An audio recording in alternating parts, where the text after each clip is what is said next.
Hello friends. आज के lecture में हम देखने वाले हैं सी लैंग्वेज का समर 22 का जो आपका क्वेश्चन पेपर है उसको हम आज अच्छी तरह से समझने वाले हैं कि उसके आंसर्स क्या आएंगे। Draw and label different symbols use in flow chart. Symbols use in flow chart. अगर आपको स्टार्ट या स्टॉप यूज करना है तो आपको ओवल यूज करना होता है। यहाँ पर आपका फ्लो चार्ट का स्टार्ट या स्टॉप आएगा। प्रोसेस या कोई फॉर्मूला अप्लाई करना है तो आपको रेक्टेंगुलर शेप अप्लाई करना है। अगर आपके पास कोई इनपुट या आउटपुट रहेगा तो आपको पैरेललोग्राम यूज किया जाता है। अगर आपको कुछ फ्लो दिखाना है डाउनवर्ड अपवर्ड लेफ्ट राइट तो आपको एरो यूज करना है। अगर आपको कुछ डिसीजन या फिर लूपिंग करना है तो आपको डायमंड शेप अप्लाई करना होता है। List any four keyword use in C language. C language में वो 32 कीवर्ड्स है टोटल। तो कुछ एग्जांपल है यहाँ पर। if else break continue switch go to while for int float double long ये आपके कीवर्ड्स होते हैं। State any four decision making statement. मुझे कुछ डिसीजन लेना है तो उसके लिए आपके पास स्टेटमेंट्स होते हैं। if else या फिर ब्रेक कंटिन्यू स्विच केस नहीं तो फिर गो टू व्हाइल लूप या फिर for loop. Define array list it's type. An array is collection of similar type of elements। अगर मुझे सेम टाइप का डेटा को ग्रुप करना है तो उसको हम एरे बात करते हैं। एरे में सेम टाइप का ही डेटा हो सकता है लेकिन बहुत सारे एलिमेंट्स को हम एक ही नाम से एक्सेस करेंगे। एरे के तीन टाइप्स होते हैं। One dimensional array, two dimensional array, multi dimensional array. Right syntax and use of पाउ फंक्शन और math header file. Math function, math जो हेडर फाइल है उसके अंदर आपके पास एक पाव नाम से एक आपका फंक्शन होता है। ये जो पाव फंक्शन है वो आपको पावर निकालने के लिए, किसी का अगर मुझे पावर निकालना है तो आपके पास पाव ये आपका फंक्शन होता है। पाव फंक्शन के अंदर आपको दो पैरामीटर पास करने होते हैं। एक आपका बेस वैल्यू होता है और एक आपका पावर का वैल्यू होता है।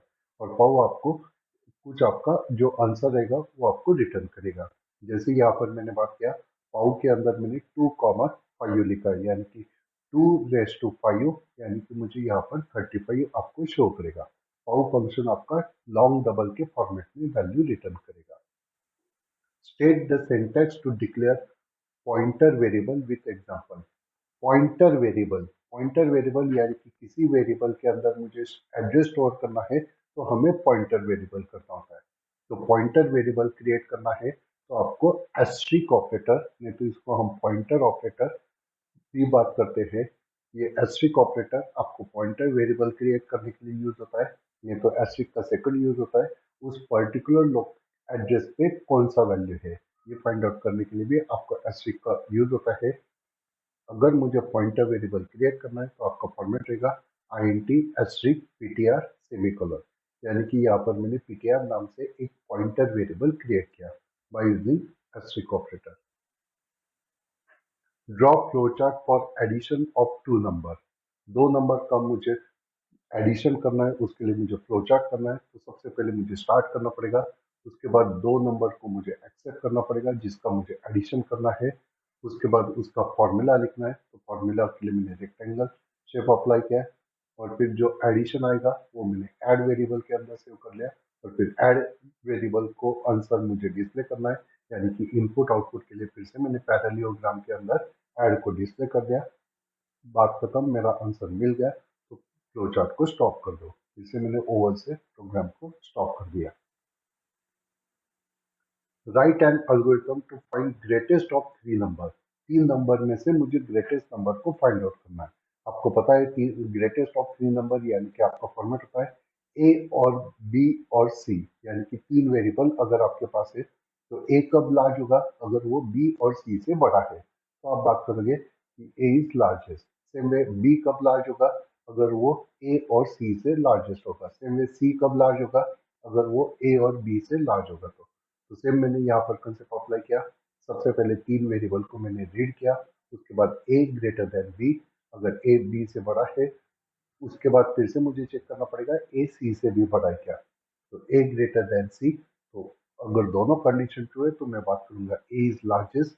अगर सेकंड कंडीशन फॉल होता है यानी कि ए बी से तो बड़ा है लेकिन सी से छोटा है, यानी कि सी आपका लार्जेस्ट नंबर आ जाएगा।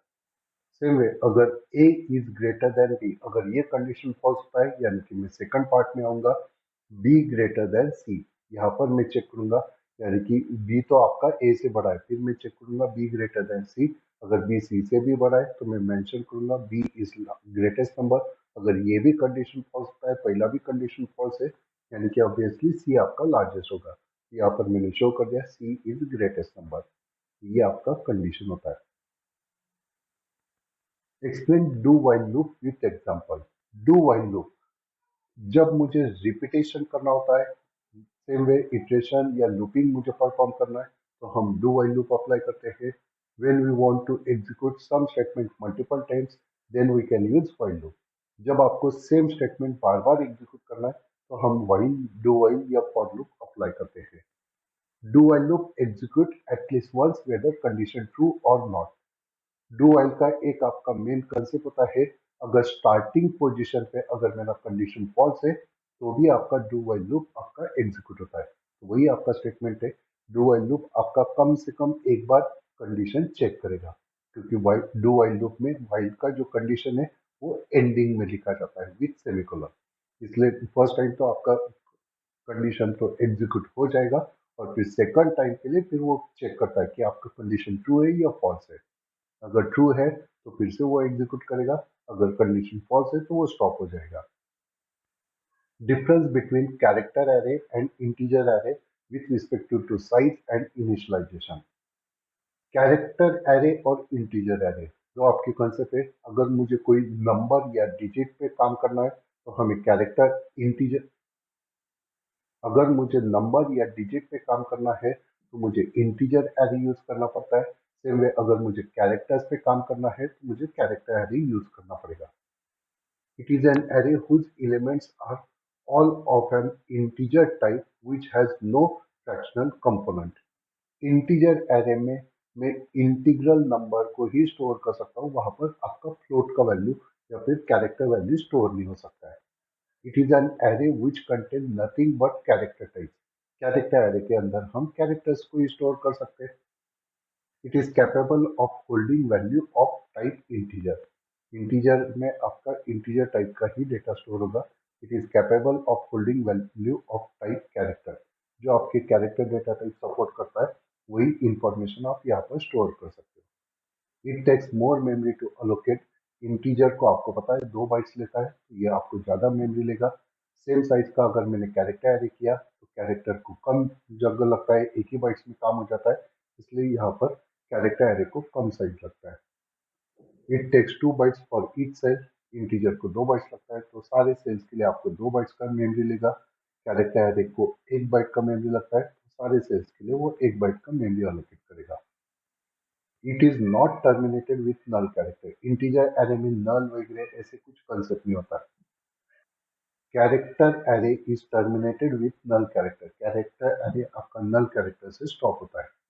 इंटीजर एरे अगर मुझे क्रिएट करना है तो नंबर और स्क्वायर ब्रैकेट के अंदर आपका साइज बता सकते हो, या फिर नंबर और फिर कर्ली ब्रैकेट के अंदर आप एक एक वैल्यू को बता सकते हो रेगुलर वे से। सेम वे मुझे कैरेक्टर एरे को डिफाइन करना है तो कैरेक्टर डेटा टाइप अप्लाई करो, साथ में नाम देकर उसके अंदर साइज बता सकते हो रेगुलर फॉर्मेट में, या फिर आपका फॉर्मेट होता है इक्वल टू करके डबल कोट्स के अंदर आपका सारा डेटा स्टोर करना होता है। ये आपके अलग अलग टाइप होते हैं। Explain meaning of the following statement with reference to pointer int star a comma b। इस कंसेप्ट का मतलब होता है int स्टार कॉमा b। इस कंसेप्ट का मतलब है यहाँ पर a के पहले मैंने एस्ट्रिक यानी कि स्टार ऑपरेटर यूज किया है, यानी कि a को मैंने पॉइंटर वेरिएबल क्रिएट किया है। b के पहले मैंने कुछ भी लिखा नहीं, यानी कि b आपका नॉर्मल इंटीजर वेरिएबल रहेगा। b equal to 20। b आपका नॉर्मल वेरिएबल है, उसके अंदर में नॉर्मल 20 वैल्यू स्टोर करो। a equal to m%b। m% यानी कि आपका एड्रेस फाइंड आउट करने के लिए आप m% यूज करते हो, यानी कि b का जो एड्रेस होगा वो a वेरिएबल के अंदर में स्टोर करो। एड्रेस में स्टोर करो, इसलिए ऑलरेडी मैंने ए को पॉइंटर वेरिएबल क्रिएट करके रखा है। तो बी का एड्रेस एक पॉइंटर वेरिएबल के अंदर आप स्टोर कर रहे हो। Star A equal to B, B का जो वैल्यू है, नॉर्मल जो आपने वैल्यू सेट किया है 20, वो वैल्यू स्टार ए बोले तो ए जिसको पॉइंट कर रहा है, यानी कि बी को जो पॉइंट कर रहा है वहां पर आप 20 वैल्यू स्टोर कर रहे हो। Describe following terms: keyword, identifier, variable, constant. Keyword. There are total 32 keyword in C language. C language के अंदर आपके पास टोटल 32 कीवर्ड होते हैं। It is reserve word. C language के लिए जो स्टैंडर्ड रिजर्व वर्ड होते हैं उसको आप कीवर्ड्स बात करते हैं। ये जो कीवर्ड है सब कुछ, हर कोई कीवर्ड्स कुछ स्पेशल काम करने के लिए यूज होता है। INT, if, while ऐसे कुछ आपके कीवर्ड्स होते हैं। Identifier. It is user-defined name and consists of sequence of letters and digits. Identifier, किसी को आपको आइडेंटिफाई करना है तो उसके लिए जो यूज होता है, उसके लिए आप जो नाम सेट करते हो उसको आप आइडेंटिफायर बात करोगे।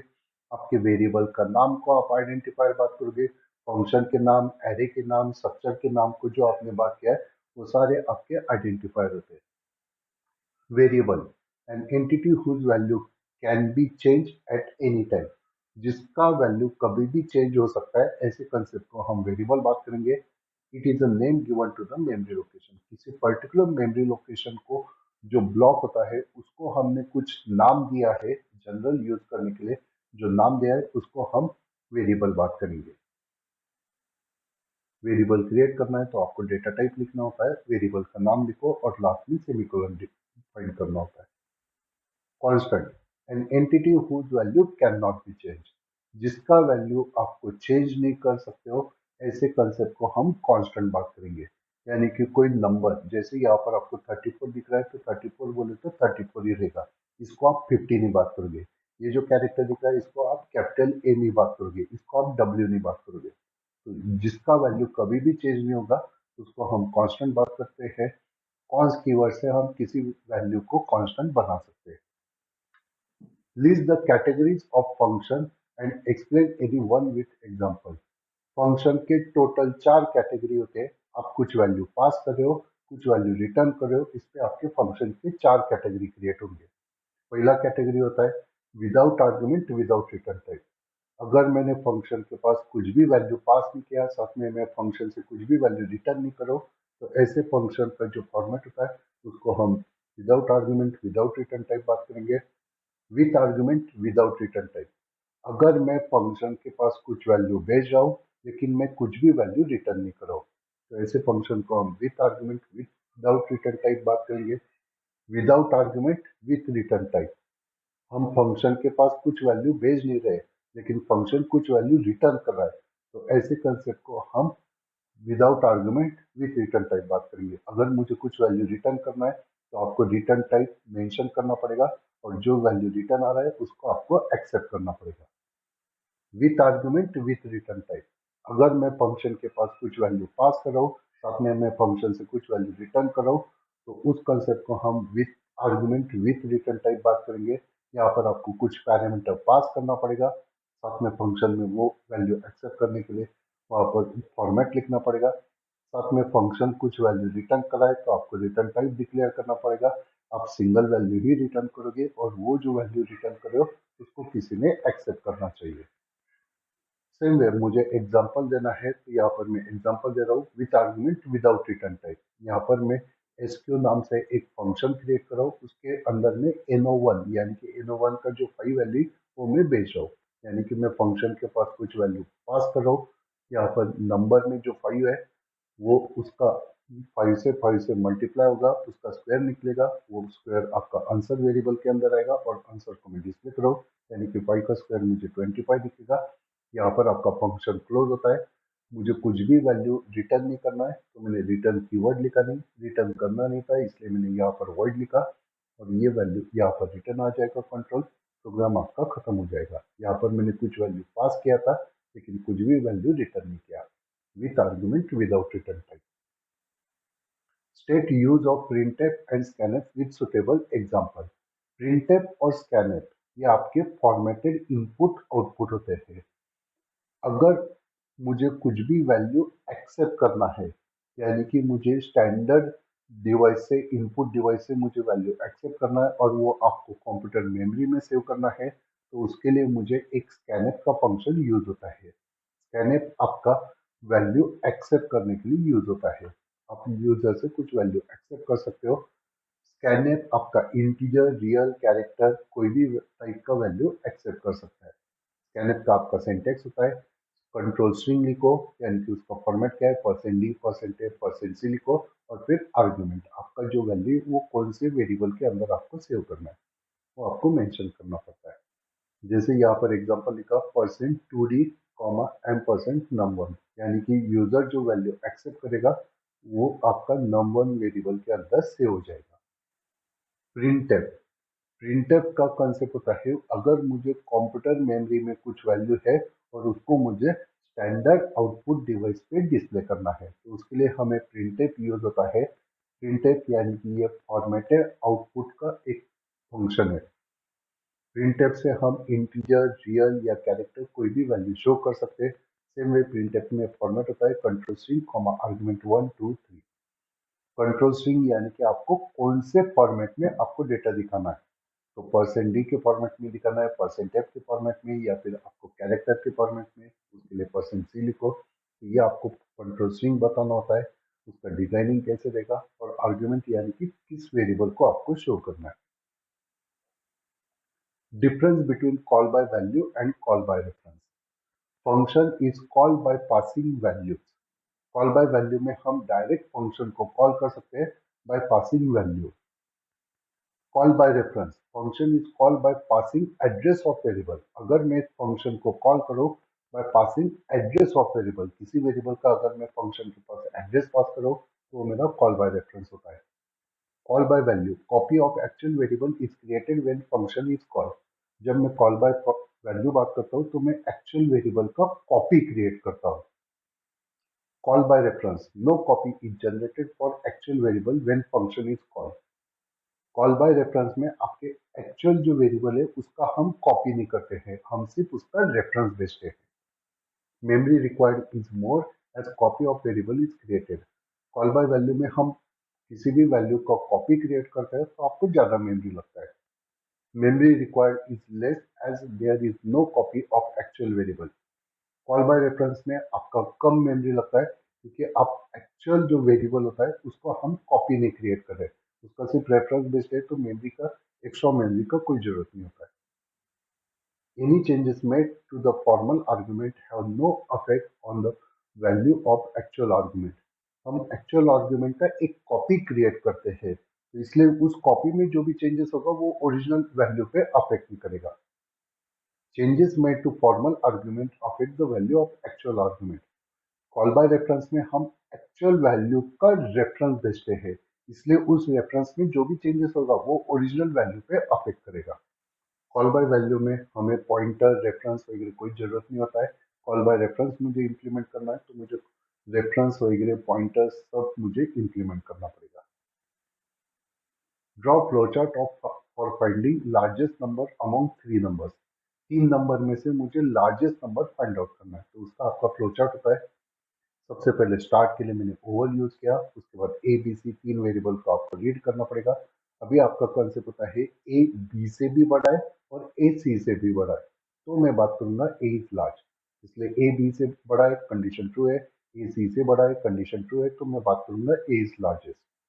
Same way, A greater than B, अगर ये कंडीशन फॉल्स हुआ यानी कि बी ग्रेटर देन सी, तो अगर दोनों कंडीशन, ये कंडीशन फॉल्स हुआ और ये कंडीशन ट्रू हुआ, यानी कि यहाँ पर ये कंडीशन फॉल्स कब होगा, अगर बी बड़ा है तो, साथ में ये कंडीशन ट्रू कब होगा, अगर सी बी बड़ा है तो, यानी कि दोनों सिचुएशन में बी बड़ा है, यानी कि आपको समझ में आ गया बी इज लार्जेस्ट। अगर दोनों में से कोई भी कंडीशन फॉल्स होता है यानी कि ऑब्वियसली आपका सी आपका लार्जेस्ट रहेगा। तो ये आपका फॉर्मेट है और लास्ट में आपको स्टॉप करना पड़ेगा। Write a program to display table of given number. मैं यूजर से एक नंबर पूछने वाला हूँ और उसका मुझे टेबल दिखाना है, तो आपका रेगुलर कंसेप्ट है, सबसे पहले कौन से नंबर का आपको टेबल दिखाना है और आपका टेबल दिखाना है, यानी कि 1 से लेके 10 तक आपको उसको मल्टीप्लाई करना होता है। तो इसलिए मैंने आई एक वेरिएबल अप्लाई किया, एंटर एन इंटीजर, कौन सा नंबर का आपको टेबल दिखाना है वो मैं यूजर से पूछ रहा हूँ। यूजर को जो भी वैल्यू देगा वो एन वेरिएबल के अंदर उसको मैं एक्सेप्ट कर रहा हूँ स्कैनर से। और फिर आपका टेबल दिखाना है, तो आपका कॉन्सेप्ट होता है कोई भी number 1 into those number, 2 into those number, 3 into that number, इस वजह से आपका लॉजिक होता है। तो 1 से लेके आपका 10 तक मैं फॉर लूप अप्लाई करो, 1 से लेके 10 तक हर बार 1 से इंक्रीमेंट होगा। और फिर यहाँ पर मैं फॉर्मूला अप्लाई कर रहा हूँ n इंटू आई, n इंटू आई, यानी कि सपोज अगर यूजर ने 5 दिया तो स्टार्टिंग में i का वैल्यू 1 है, तो 5 इंटू वन, नेक्स्ट टाइम पे i का वैल्यू 2 होगा, तो 5 into two, 5 into three, 5 into four, इस वजह से आपका टेबल डिस्प्ले हो जाएगा।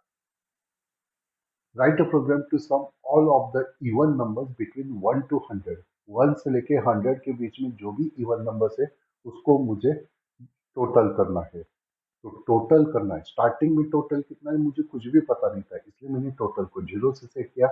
मुझे 1 से 100 के बीच का टोटल चाहिए था, इसलिए मैंने 1 से स्टार्ट किया और 100 तक लेकर गया।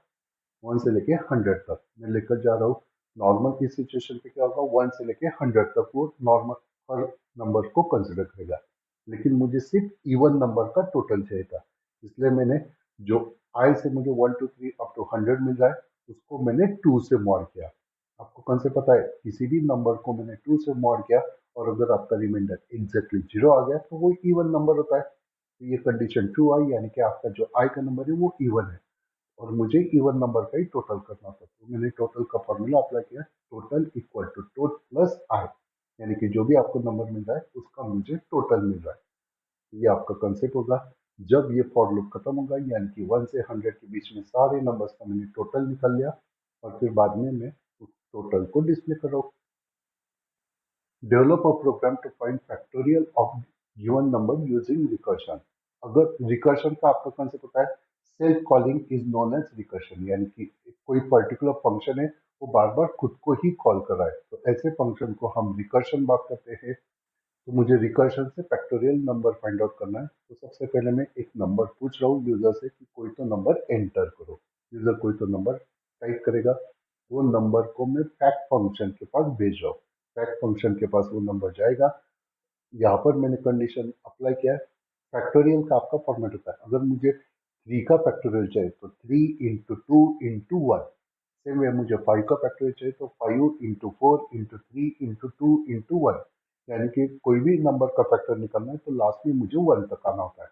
इसलिए मैंने बात किया जब आपका नंबर 1 हो जाएगा तो स्टॉप कर दो, यानी कि रिटर्न 1 कर दो, 1 के पीछे आपको जाना नहीं होता है। ये आपका फॉर्मेट है। और फॉर्मूला मैंने अप्लाई किया, अगर आपका नंबर 1 नहीं है तो फिर आपका फॉर्मूला होता है 5 का फैक्टर निकालना है तो 5 इंटू फोर, यानी कि 5 रहेगा और 5 से एक नंबर कम यानी कि 4 रहेगा। तो 5 और फिर आपका कंसेप्ट होता है 4, 5 इंटू फोर, तो इसलिए मैंने n माइनस वन लिखा। सेम वे सेम आपका कंसेप्ट रिपीट होगा, 4 इंटू फोर माइनस वन यानी कि 3, 3 इंटू थ्री माइनस वन यानी कि 2, 2 इंटू टू माइनस वन यानी कि 1। और जब 1 आएगा तब वो स्टॉप हो जाएगा। तो इस वजह से आपका ये फैक्टोरियल का प्रोग्राम आता है रिकर्शन से। Write a program to accept 10 numbers in array, sort array elements and display it. मुझे 10 नंबर एरे में एक्सेप्ट करना है, उसको मुझे सॉर्टिंग अप्लाई करना है और फिर उसको मुझे डिस्प्ले करना है। ये आपका फॉर्मेट है। तो 10 नंबर एक्सेप्ट करने हैं तो एर ऑफ 10, एक मैंने 10 साइज का एरे क्रिएट कर लिया। मुझे यहाँ पर सॉर्टिंग करने के लिए स्वैपिंग का लॉजिक लगाना पड़ता है, इसलिए मैंने 10 आई और जे दो वेरिएबल एक्स्ट्रा कंसिडर किए। 10 नंबर मुझे सबसे पहले एक्सेप्ट कर रहा हूँ मैं यूजर से, तो यहाँ पर मैंने लिखा I equal to zero, I less than equal to 9, I plus plus, यानी कि 0 से लेकर 9 तक मैं सारा डेटा एक्सेप्ट करो एरे के अंदर। उसके बाद मुझे स्वैपिंग करना है। स्वैपिंग करने के लिए मुझे यहाँ पर नेस्टेड फॉर लूप का कंसेप्ट लगेगा। बाहर का फॉर लूप में आई से कंट्रोल करो, अंदर का फॉर लूप में जे से कंट्रोल करो। सेम मेरा लॉजिक रहेगा, I equal to zero, I less than equal to 9, I plus plus, J equal to zero, J less than equal to 9, J plus plus. मेरा फॉर्मेट है। और फिर यहाँ पर मैं कंडीशन अप्लाई करता हूँ, एर of J plus one less than एर ऑफ जे, यानी कि आगे का नंबर बड़ा होना चाहिए। अगर वो छोटा आ जाता है पीछे के नंबर से, जे पीछे का नंबर रहेगा, J+1 आगे का नंबर रहेगा। अगर आगे का नंबर छोटा आता है पीछे के नंबर से तो उनको मुझे एक्सचेंज करना पड़ेगा। बड़ा नंबर आगे डालो, छोटा नंबर पीछे लाओ। इसलिए यहाँ पर मैंने स्वैपिंग का कॉन्सेप्ट लिखा है। Temp equal to arr of J, arr of J equal to arr of J+1, arr of J+1 equal to 10। मैंने स्वैपिंग का कॉन्सेप्ट लिया। ये मैं सारे नंबर को चेक करूंगा और लास्ट में जो सॉर्टेड एरे है उसको मुझे दिखाना है। तो फिर से मैंने लिखा i equal to 0, i less than array size i plus plus और एरे ऑफ i से सारा डेटा में डिस्प्ले करो। Write a program to print Fibonacci series starting from 0 to 1। मुझे फिबोनाची सीरीज को डिस्प्ले करना है। यूजर कुछ तो बताएगा कि भाई मुझे 10 नंबर शो करने हैं, मुझे 15 नंबर शो करने हैं, या फिर मुझे 5 नंबर शो करना है। तो वो आपका फिबोनाची सीरीज आएगा। फिबोनाची सीरीज आपका 0 और 1 से स्टार्ट होता है और फिर 0 1 का एडिशन करो तो आपको आगे का नंबर मिलता है। फिर से लास्ट के दो नंबर है उनका एडिशन करो तो आपको आगे का नंबर यानी कि थर्ड नंबर मिलता है। तो इसलिए यहाँ पर मैंने कंसेप्ट अप्लाई किया। पोजीशन यानी कि आपको कितने टर्म्स आपको दिखाने हैं, 5 टर्म, 10 टर्म, 15 टर्म, वो आपका पोजीशन में यूजर से मैं पूछ रहा हूँ। यूजर ने कुछ बता दिया कि मुझे 10 पोजीशन तक डेटा शो करना है, तो मैंने 1 से लेके 10 तक आपको डिस्प्ले कर रहा हूँ। यानी कि 10 बार ये लूपिंग गोल गोल होगा, यानी कि 10 बार मुझे नंबर कैलकुलेट करूंगा और मैं डिस्प्ले करूंगा। फिबोनाची सीरीज में फर्स्ट नंबर 0 रहेगा, सेकंड नंबर 1 होता है। ये आपका फिक्स फॉर्मेट है। तो फर्स्ट के अंदर मैंने 0 सेट किया, सेकंड के अंदर मैंने 1 सेट कर दिया। फर्स्ट और सेकंड को मैं डिस्प्ले कर रहा हूँ। उसके बाद आगे के जितने नंबर दिखाने हैं उतनी बार मैं रिपीट कर रहा हूँ। थर्ड नंबर मुझे मिलता है, फर्स्ट और सेकंड का एडिशन करो तो आपको थर्ड नंबर मिलेगा। थर्ड नंबर को मैं डिस्प्ले करो। उसके बाद आपका लॉजिक होता है, सेकंड नंबर को फर्स्ट में डालो, थर्ड नंबर को सेकंड में डालो और फिर आगे का नंबर दिखाना है तो आई को इंक्रीमेंट करो। यह फॉर्मेट रहेगा, इससे आपके सारे नंबर डिस्प्ले हो जाएंगे। Write a program for addition of 3 by 3 matrix. मुझे 3 by 3 मैट्रिक्स का एडिशन करना है। 3 by 3 मैट्रिक्स का कंसेप्ट आ गया, यानी कि यहाँ पर मुझे समझ में आ गया कि मुझे 2 डायमेंशनल मैट्रिक्स यूज करना पड़ेगा। 2 डायमेंशनल एरे का कंसेप्ट में अप्लाई करता हूँ। दो मैट्रिक्स का एडिशन करना है, यानी कि मैट्रिक्स, पहला मैट्रिक्स, दूसरा मैट्रिक्स और उनका एडिशन यानी कि तीसरा मैट्रिक्स। इस वजह से मुझे 3 2 डायमेंशनल के एरे करने पड़ेंगे। तो इसलिए मैंने एक एरे क्रिएट किया जिसका साइज 3 रो 3 कॉलम है। बी का साइज 3 रो 3 कॉलम।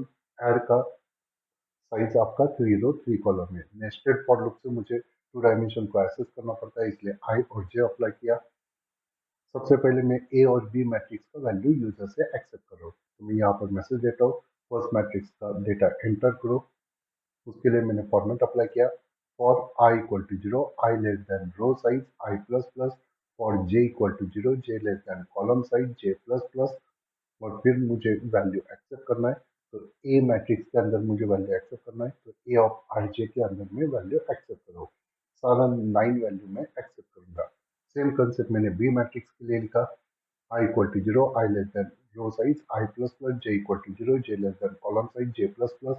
और फिर B of ij में सारा वैल्यू में एक्सेप्ट करो। उसके बाद मुझे दोनों मैट्रिक्स का एडिशन करना है। यहाँ पर मैं लिखता हूँ I equal to 0, I less than row size I plus plus, J equal to 0, J less than column size J plus plus। Regular मैंने फॉर्मेट अप्लाई किया, सारा डेटा को मुझे एडिशन करना है, तो मेरा fix format nested for loop का लॉजिक में लगा दो। अभी मुझे क्या करना है, ए और बी मैट्रिक्स का एडिशन ऐड मैट्रिक्स में डालना है। तो मैंने लिखा A of i j plus B of i j का एडिशन करो और वो ऐड ऑफ आई जे में स्टोर कर लो। साथ में मुझे एडिशन मैट्रिक्स को डिस्प्ले करना है, तो मैंने फॉर लूप अप्लाई किया। I equal to 0, I less than column size I plus plus, J equal to 0, J less than column size J plus plus. और फिर ऐड ऑफ आई जे को मैं डिस्प्ले कर रहा हूँ। ये आपका फॉर्मेट है। Write a program to compute the sum of all elements stored in an array using pointer। Array के अंदर जो भी डेटा है उन सब का मुझे टोटल करना है by using pointer. Regular concept, सबसे पहले आपको पॉइंट एक एरे क्रिएट करना पड़ेगा और उसमें आपको डेटा स्टोर करना पड़ेगा। तो मैं एक एरे क्रिएट करता हूँ 5 साइज का। टोटल कितना है मुझे पता ही नहीं था, तो इसलिए मैंने उसको 0 सेट किया। पॉइंटर से करना है तो एक पॉइंटर वेरिएबल क्रिएट किया। सबसे पहले मैं एरे में वैल्यू एक्सेप्ट करो यूजर से, तो i equal to 0, I less than rows i less than array size I plus plus array of i, यानी कि एरे के अंदर मैंने सारा डेटा एक्सेप्ट करो यूजर से स्कैनएफ से। उसके बाद मुझे सारा जो एरे है उसका मुझे टोटल करना है बाय यूजिंग पॉइंटर। पॉइंटर से करना है तो एरे का स्टार्टिंग एड्रेस क्या है वो ptr, ये जो पॉइंटर वेरिएबल है उसके अंदर मैंने स्टोर कर लिया। एरे का एड्रेस मुझे स्टार्टिंग एड्रेस डालना है, मैंने डायरेक्ट लिखा ptr इक्वल टू सिर्फ एरे लिखा। तो यहाँ पर एरे का जो जीरो पोजीशन का जो एड्रेस रहेगा वो ptr पॉइंटर वेरिएबल में स्टोर हो गया। उसके बाद मुझे सारे नंबर्स का टोटल करना है, तो मैंने फॉर लूप अप्लाई किया। फाइल साइज है एरे का, इसलिए मैंने फॉर लूप अप्लाई किया i equal to zero I less than array size I plus plus. और आगे मुझे टोटल निकलना है, तो टोटल के लिए मैंने फॉर्मेट अप्लाई किया। स्टार्टिंग में मैंने सम को जीरो बात किया और आगे मेरा फॉर्मूला है sum equal to sum plus star PTR. PTR के अंदर एड्रेस है और स्टार बात करता है उस एड्रेस पे कौन सा वैल्यू, यानी कि एरे ऑफ जीरो में क्या है, एरे ऑफ वन में क्या है, एरे ऑफ टू में क्या है, उसका जो वैल्यू है वो सम वेरिएबल में मैं ऐड कर रहा हूँ। और बाद में जब भी आपको नंबर मिल गया आगे का नंबर देखना है, इसलिए पीटीआर को इंक्रीमेंट करो। पूरा कंसेप्ट होने के बाद लास्ट में सम को डिस्प्ले कर दो, तो एरे के अंदर जितने भी नंबर है सबका आपको टोटल दिख जाएगा। Write a program using structure to display information of employee which consist of employee ID, name, age and salary। मुझे एक स्ट्रक्चर क्रिएट करना है एम्प्लॉय नाम से, उसके अंदर एम्प्लॉय का आईडी, एज, नेम और सैलरी रहेगा। स्ट्रक्ट एम्प्लॉय एक स्ट्रक्चर में क्रिएट करो एम्प्लॉय नाम से, आईएनटी एम्प्लॉय आईडी, एज दो वेरिएबल अप्लाई किए इंटीजर फॉर्मेट में, नेम को मैंने कैरेक्टर फॉर्मेट में रखा, सैलरी फिर से मेरा इंटीजर है। उसके बाद मुझे मेन फंक्शन के अंदर मुझे सबसे पहले ये जो स्ट्रक्चर है उसका मुझे वेरिएबल क्रिएट करना पड़ेगा। मैंने फॉर्मेट लिखा स्ट्रक्ट एम्प्लॉय का ई वेरिएबल क्रिएट करो। आगे मेरा format enter employee data, employee का आईडी, एज, नेम और सैलरी में एक्सेप्ट करो।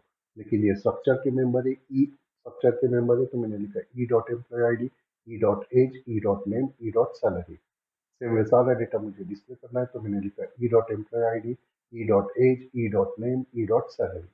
सब डेटा मैंने शो कर दिया। Write a program to demonstrate use of strcmp, strcpy, strlen, strcat। ये चार फंक्शन है, इसका मुझे डेमो दिखाना है। तो strlen ये फंक्शन आपको लेन फाइंड आउट करके देता है, तो मैंने यहाँ पर HELLO लिखा। strlen HELLO यानी कि हेलो के अंदर कितने कैरेक्टर है, टोटल 5 कैरेक्टर है, वो आपको रिटर्न होगा strlen से, और वो एलियन वेरिएबल के अंदर से हो जाएगा। और एलियन को मैं बाद में डिस्प्ले करूँ तो आपको डिस्प्ले हो जाएगा कि भाई आपका टोटल जो लेंथ है वो आपका 5 कैरेक्टर्स का है। strcmp मुझे स्ट्रिंग को कंपेयर करना है, तो आपका strcmp फंक्शन यूज होता है हेलो और हेलो। पहला स्ट्रिंग और दूसरा स्ट्रिंग एग्जैक्टली सेम है, तो स्ट्रिंग सेम है तो मुझे डिफरेंट जीरो रिटर्न होगा, तो डिफ के अंदर आपका जीरो वैल्यू रिटर्न हुआ। और डिफ को मैं डिस्प्ले करूँ तो आपको डिफरेंट जीरो शो करेगा। strcpy s1 comma hello.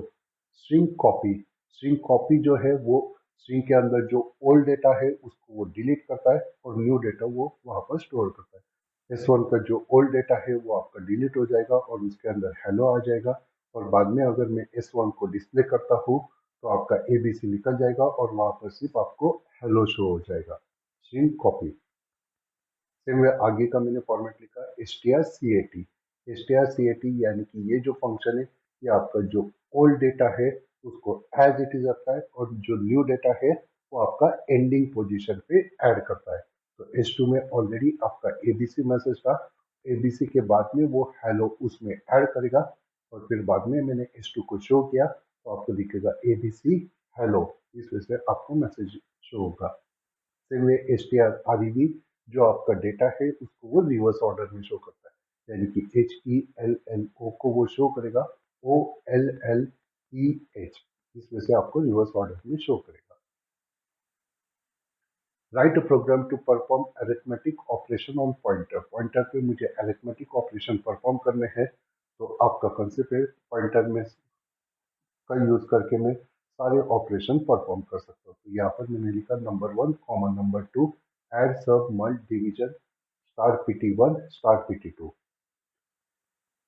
दो नंबर में एक्सेप्ट करो यूजर से, नंबर 1 और नंबर 2 को मैंने यूजर से एक्सेप्ट किया। नंबर 1 का एड्रेस PT1 पॉइंटर वेरिएबल में डाला, नंबर 2 का एड्रेस मैंने PT2 वेरिएबल के पॉइंटर वेरिएबल के अंदर स्टोर किया।